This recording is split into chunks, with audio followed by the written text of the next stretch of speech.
Hi friends, இன்றைக்கி என்ன பார்க்க போகிறோம்னா கருவாடு தொக்கு தான் பண்ண போகிறேன். குழம்பு கருவாடு எடுத்துக்கோங்க. குழம்பு கருவாடில் தான் பண்ண போகிறேன். எங்கள் ஊரில் இது குழம்பு கருவாடுன்னு சொல்லுவாங்க. உங்கள் ஊரில் என்ன சொல்லுவாங்கன்னு கமெண்ட் பண்ணுங்கள்.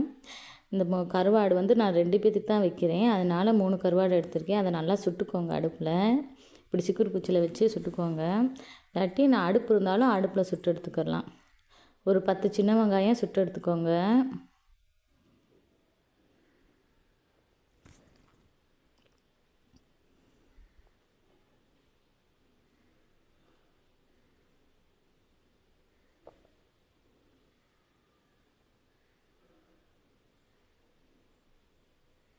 இப்படி சுட்டால் மட்டும் போதும்.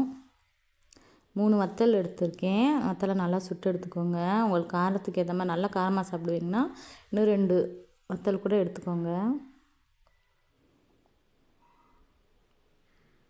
தக்காளி 2 தக்காளி எடுத்திருக்கேன்.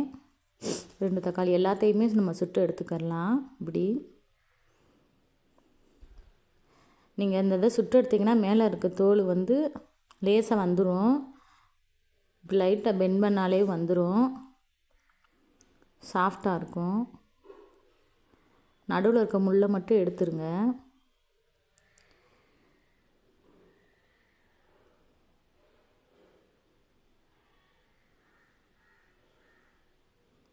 இப்படி பிச்சிங்கனாலே வந்துடும். இந்த முள்ளை மட்டும் தனியாக எடுத்து வச்சுக்கோங்க.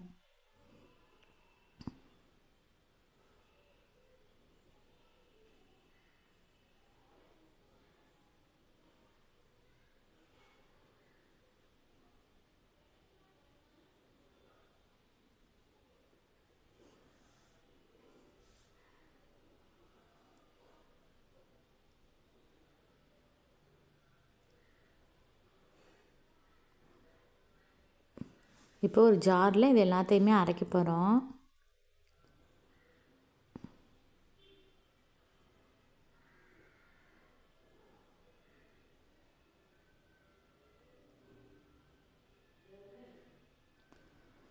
கருவாடு இதிலையே போட்டலாம். மிக்சியில் ரொம்ப வலுவலுன்னு அரைச்சிடாதீங்க. பல்ஸில் போட்டு குறை குறைன்னு அரைச்சா போதும். கொஞ்சோண்டு கல்லுப்பு போட்டுக்கோங்க.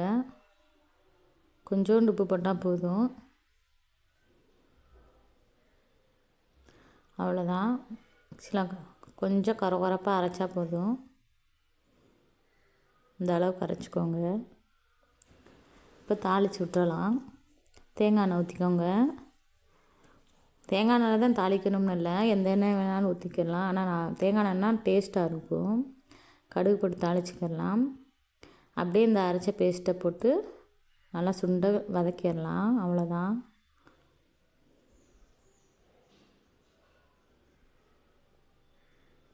கொஞ்சோண்டு அந்த தனியாக அலசி ஊற்றிக்கலாம். நல்லா சுண்ட வதங்கினோடனேவும் இறக்கிடலாம். அவ்வளோதான். கருவாடு சிம்பிளாக இருக்கும், ஆனால் ரொம்ப டேஸ்ட்டாக இருக்கும். ஒரு ஆக்கம் இப்படி ட்ரை பண்ணி பாருங்கள்.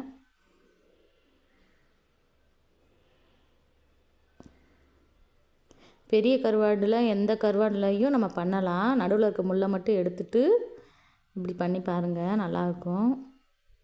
நான் இன்றைக்கி ரேஷன் அரிசி தான் வச்சேன். ரேஷன் அரிசியில் சாப்பிட்டிங்கன்னா ரொம்ப டேஸ்ட்டாக இருக்கும்.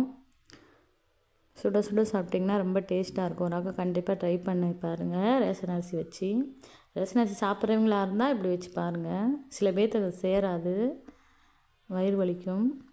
இதுக்கு அடிச்சுக்கிற அப்பளம் மட்டும்தான் வச்சுருக்கேன்.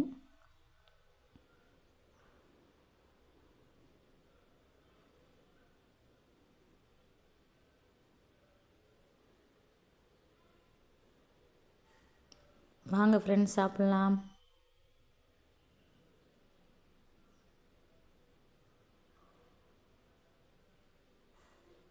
Thank you.